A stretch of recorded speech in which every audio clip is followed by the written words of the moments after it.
Merhaba arkadaşlar, kanalımıza hoş geldiniz. Bugün sizler için güzel çiftimiz Neslihan Atagül ve Burak Özçivit'ten birbirinden güzel fotolar hazırladık. Neslihan Atagül Kara Sevda, Yaprak Dökümü ve Fatih Harbi dizilerinde meşhur olmuşlar. Biz de sizler için onların romantik karelerini hazırladık.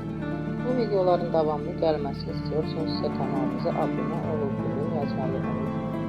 Herkese teşekkürler. Bizden bu kadar.